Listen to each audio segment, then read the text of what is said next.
Welcome back to this mini-series on the Well House Exorcism. This is your ghost of a host with the most, Shanna.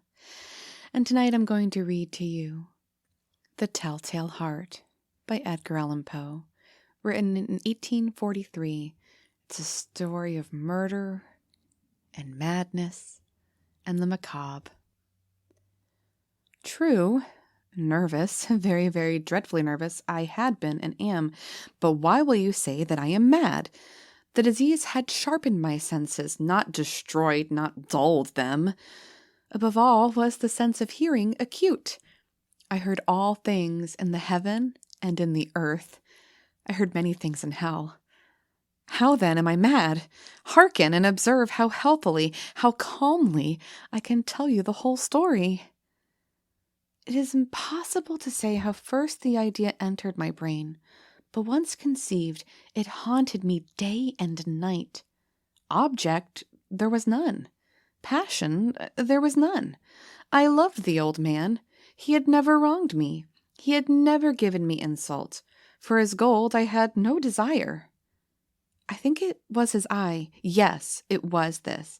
One of his eyes resembled that of a vulture, a pale blue eye with a film over it. Whenever it fell upon me, my blood ran cold, and so by degrees, very gradually, I made up my mind to take the life of the old man, and thus rid myself of the eye forever.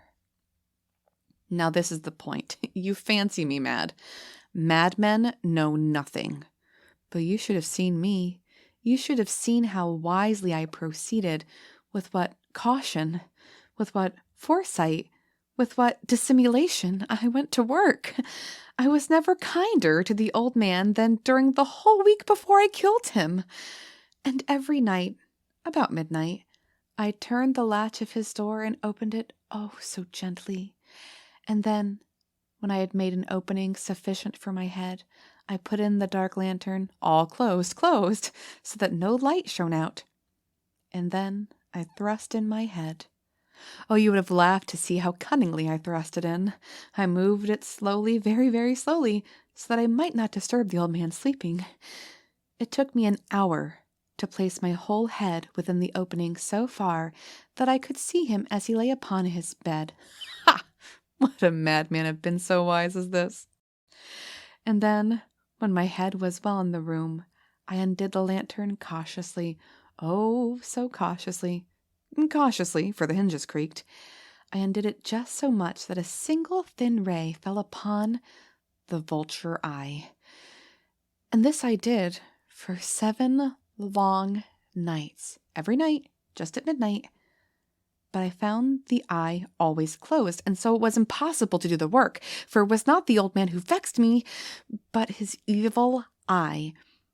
And every morning, when the day broke, I went boldly into the chamber and spoke courageously to him, calling him by name in a hearty tone, and inquiring how he had passed the night. So you see, he would have been a very profound old man indeed, to suspect that every night, just at 12, I looked in upon him while he slept. Upon the 8th night, I was more than usually cautious in opening the door.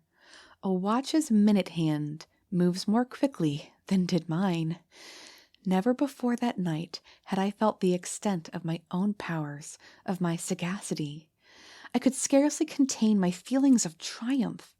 To think that here I was, opening the door, little by little, and he not even to dream of my secret deeds or thoughts.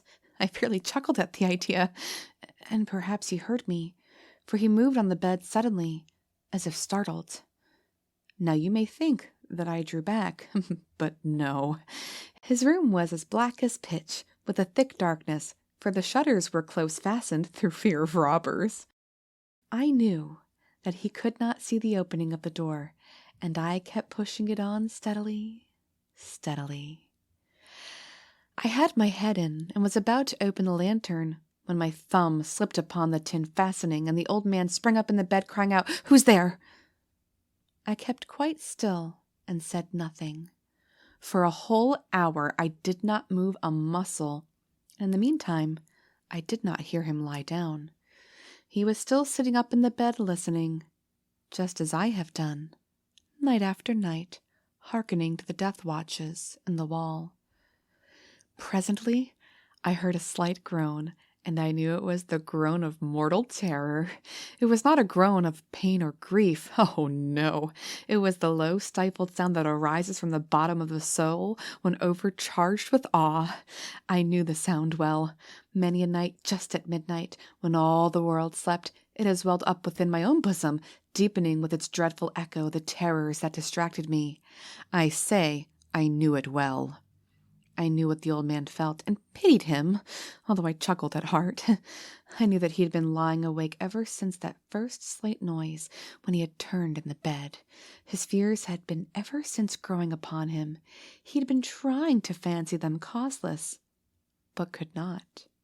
He had been saying to himself, "It is nothing but the wind in the chimney. It's only a mouse crossing the floor." Or, "It is merely a cricket which has made a single chirp." Yes, he has been trying to comfort himself with these suppositions, but he had found all in vain, because death, in approaching him, had stalked him with his black shadow before him and enveloped the victim. And it was the mournful influence of the unperceived shadow that caused him to feel, although he neither saw nor heard, to feel the presence of my head within the room. When I had waited a long time, very patiently, without hearing him lie down, I resolved to open a little, very, very little crevice in the lantern. So I opened it. You cannot imagine how stealthily, until, at length, a single dim ray, like the thread of a spider, shot out from the crevice and full upon the vulture eye. It was open, wide open, and I grew furious as I gazed upon it. I saw it with perfect distinctness, all a dull blue, with a hideous veil over it that chilled the very marrow in my bones. But I could see nothing else of the old man's face or person, for I had directed the ray, as if by instinct, precisely upon the damned spot. And now, have I not told you that what you mistake for madness is but over-acuteness of the senses? Now, I say, there came to my ears a low, dull, quick sound, such as a watch makes when enveloped in cotton. I knew that sound well, too. It was the beating of the old man's heart. It increased my fury, as the beating of a drum stimulates the soldier into courage. But even yet, I refrained and kept still. I scarcely breathed. I held the lantern motionless. I tried how steadily I could maintain the ray upon the eye. Meantime, the hellish tattoo of the heart increased. It grew quicker and quicker and louder every instant. The old man's terror must have been extreme. It grew louder, I say louder, every moment. Do you mark me well? I have told you that I am nervous, so I am. And now at the dead hour of the night, amid the dreadful silence of that old house, so strange a noise as this excited me to uncontrollable terror. Yet for some minutes longer, I refrained and stood still. But the beating grew louder and louder. I thought the heart must burst, and now a new anxiety seized me. The sound would be heard by a neighbor.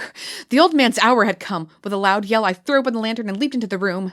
He shrieked once only. In an instant, I dragged him to the floor and pulled the heavy bed over him. I then smiled gaily to find the deed so far done. But for many minutes, the heart beat on with a muffled sound. This, however, did not vex me. It would not be heard through the wall. At length, it ceased. The old man was dead. I removed the bed and examined the corpse. Yes, he was stone dead. I placed my hand upon the heart and held it there many minutes. There was no pulsation. He was stone dead. His eye would trouble me no more. If you still think me mad, you will think so no longer when I describe the wise precautions I took for the concealment of the body. The night waned, and I worked hastily, but in silence. First of all, I dismembered the corpse. I cut off the head and the arms and the legs. I then took up 3 planks from the flooring of the chamber and deposited all between the scantlings. I then replaced the boards so cleverly, so cunningly, that no human eye, not even his, could have detected anything wrong. There was nothing to wash out, no stain of any kind, no blood spot whatever. I'd been too wary for that. A tub had caught all. Ha ha! When I had made an end of these labors, it was 4 o'clock, still dark as midnight. As the bell sounded the hour, there came a knocking at the street door. I went down to open it with a light heart, for what had I now to fear? There entered 3 men who introduced themselves with perfect suavity as officers of the police. A shriek had been heard by a neighbor during the night. Suspicion of foul play had been aroused, information had been lodged at the police office, and they, the officers, had been deputed to search the premises. I smiled, for what had I to fear? I bade the gentleman welcome. The shriek, I said, was my own, in a dream. The old man, I mentioned, was absent in the country. I took my visitors all over the house. I bade them search well. I led them, at length, to his chamber. I showed them his treasures, secure, undisturbed. In the enthusiasm of my confidence, I brought the chairs into the room, and desired them here to rest from their fatigues, while I myself, in the wild audacity of my perfect triumph, placed my own seat upon the very spot beneath which reposed the corpse of the victim. The officers were satisfied. My manner had convinced them. I was singularly at ease. They sat, and while I answered cheerily, they chatted of familiar things. But ere long, I felt myself getting pale, and wished them gone.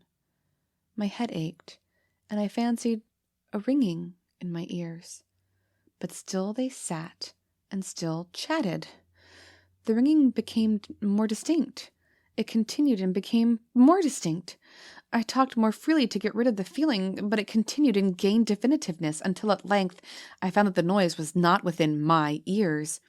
No doubt I now grew very pale, but I talked more fluently and with a heightened voice. Yet the sound increased, and what could I do? It was a low, dull, quick sound, much such as a sound as a watch makes when enveloped in cotton. I gasped for breath, and yet the officers heard it not. I talked more quickly, more vehemently, but the noise steadily increased. I arose and argued about trifles in a high key with violent gesticulations, but the noise steadily increased. Why would they not be gone? I paced the floor to and fro with heavy strides, as if excited to fury by the observation of the men, but the noise steadily increased. Oh God, what could I do? I foamed, I raved, I swore. I swung the chair upon which I had been sitting and grated it upon the boards, but the noise arose over all and continually increased. It grew louder and louder and louder, and still the men chatted pleasantly and smiled. Was it possible they heard not? Almighty God, no, they heard, they suspected, they knew. They were making a mockery of my horror. This I thought, and this I think. But anything was better than this agony. Anything was more tolerable than this derision. I could bear those hypocritical smiles no longer. I felt that I must scream or die. And now again, hark, louder. Louder, louder, louder! Villains! I shrieked. Dissemble no more. I admit the deed. Tear up the planks. Here, it is the beating of his hideous heart.